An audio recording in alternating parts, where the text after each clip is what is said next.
Good morning. This is Sentinel's RV GCR Daily Brief. Your daily read on the dinar, the dong, and the whole GCR. I'm Truman Vale, and hey, welcome to Monday. Let's talk about where we are, what's new, and what everybody's watching now. So yesterday, we were all watching that cabinet vote. Iraq's parliament was supposed to seat the final 9 ministers on Sunday. As of this morning, I haven't seen confirmation that it actually happened. Could have, might not have. The news out of Baghdad. On a Sunday sometimes takes a day to catch up. If it did go through, that's huge, and we'll know soon. If it didn't, well, we keep watching. Either way, Parliament is back in session this month, and the cabinet completion is still at the top of their agenda. And that July 4 through 8 window for Tier 4B notifications? We're on the morning of the 6th, and it hasn't popped. The window technically runs through tomorrow, so some folks are still holding out hope. But if you've been around this community for more than a week, you know we've heard this weekend before, so we hold it loosely, we don't get worked up, and we watch what actually happens. That's how we stay sane. Now, here's what's genuinely new this morning, and this is the date that's lighting up the chatter, July 10th. Multiple voices are circling that day, and here's why. Iraq's Customs Authority is rolling out mandatory electronic verification for all commercial invoices and certificates of origin through something called the ASYCUDA system. That's ASYCUDA. Basically a digital customs platform, and it goes live July 10th. This is coming from official Iraqi sources, not a rumor. Why does that matter?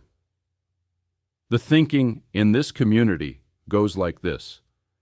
If Iraq is about to change the value of its currency, it needs to know exactly what's crossing its borders, what it's worth, and where the money's going. You can't revalue in the dark. So, locking down customs with a digital system right before a rate change? That tracks. It's a box that needs to be checked, and July 10 is when it gets checked. Now, does that mean the dinar revalues on July 10th? Nobody's saying that. What people are saying is, July 10 is a milestone. It's tied to transparency and automation, and it fits the pattern of things Iraq would need to do before they could move on the rate. It's another piece, and right behind that, mid-July, we now have confirmation that Iraq's Prime Minister, Al-Sudani, and a high-level delegation are heading to Washington for meetings with the U.S. Treasury, potentially the Federal Reserve, and major financial institutions. The exact date hasn't been published, but mid-July puts it somewhere in the next week or two. Here's the speculation, and I want to be clear, this is speculation, not fact. Some voices think Iraq wouldn't walk into that meeting unless they were fully sovereign, sanctions lifted, internationally recognized, and, in this community's view, with a revalued currency. The idea is that you don't sit down with Treasury and the Fed as a peer unless you've already done the thing. That's the hope, that's not confirmed. But it's why people are watching that trip so closely. All right, let me step back and tell you the big picture story that's emerging. Because it all connects, Iraq is cleaning house. The anti-corruption crackdown that Prime Minister Al-Zaidi has been running has reportedly recovered trillions of dinars in stolen funds. Iraq's central bank has joined the campaign, publicly announcing that trials for looted public funds are going to be held in the open. The number being thrown around is over $2 trillion stolen since 2003. And even recovering a fraction of that would massively boost Iraq's reserves. At the same time, Iraq is locking down its systems. Customs going digital on July 10th. Banking reforms tightening things up.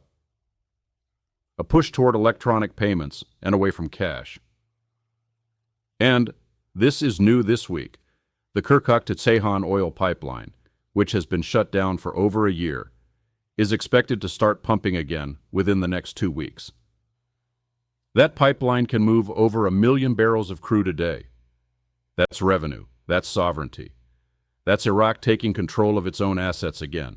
So when you step back and look at the whole picture, recovered funds, locked down customs, restarted oil flow, a prime minister heading to Washington, and a seated cabinet, it all points in one direction. The question is when, not if.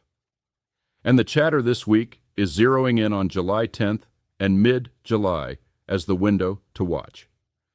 Now, here's the thing I want to say, and I mean this. We've been at this a long time. I've refreshed the same screens for years. I have felt the exact hope you're feeling right now, and I have felt the exact letdown when a date came and went. So we do not get swept away by any single piece of this. We take it with a grain of salt. We stay informed, we stay hopeful, and we stay smart. This is intel, educated guesses, opinion, until it's not. Things change, timelines slip, and nobody truly knows the day or the hour.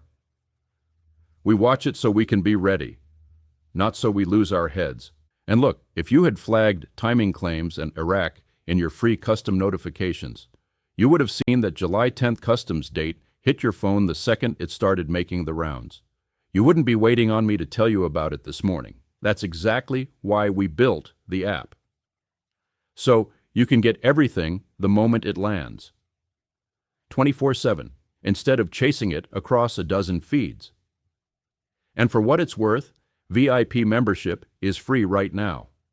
That gets you the alerts and the watch list the power users are following. And it's not going to be free forever. So if you've been on the fence, this is the time. Grab it while it costs you nothing. Let me touch real quick on the dong and the zim, because the chatter ties them both to the same July window. The thinking is that this is a coordinated reset. If the dinar moves, the dong moves right alongside it, and the zim redemptions start at the same time. There's no new standalone news on either one this morning, but they're both riding the same timeline everyone's talking about for Iraq. So, July 10th, mid-July, and the Tier 4B window that technically runs through tomorrow. Same grain of salt. Same holding it loosely. Same forward-looking posture. All right, here's what we're actually watching this week. 1, July 10th, and that ASYCUDA customs rollout. Is it on time? Does it go live? And does anything else happen around that date? 2, does Parliament confirm that cabinet vote from yesterday? If it happened, that's a checked box and a real step. If it didn't, we watch for when it does. 3, mid-July and Prime Minister Al-Sudani's Washington trip. The exact date, what gets announced, and whether anything moves before he gets on that plane. And 4, the Kirkuk pipeline. They're saying it restarts within 2 weeks. That's oil revenue, that's sovereignty, and that's another piece of the puzzle clicking into place. Look, I know you've been waiting a long time. I know this is exhausting, but here's the thing. The story is genuinely moving. Every single day there is new information, new developments, new pieces falling into line. We don't know yet when it all finally clicks. But we stay on it, we stay calm, and we stay ready. That's how we win. All right, my friend, that's what I've got for you this Monday morning. Tomorrow we'll be right back with whatever's new. And hey, if you want to stop waiting on me every morning and just have all of this in one place anytime you want it, head over to GCRSentinel.com and grab the free app. Download it straight from the site. It's not in the app stores yet, but it's coming soon. Once you've got it, you can turn on free custom notifications so the second something drops, it's on your phone. You pick the gurus, the currencies, the claim types you care about, and you ignore the rest. And VIP membership is free right now, which is a genuine edge and won't last, so grab it while you can. Head to GCRSentinel.com, download it free, and take control of your intel. I'm Truman Vale. Thanks for starting your Monday with me. I'll see you tomorrow. Word count 1,524.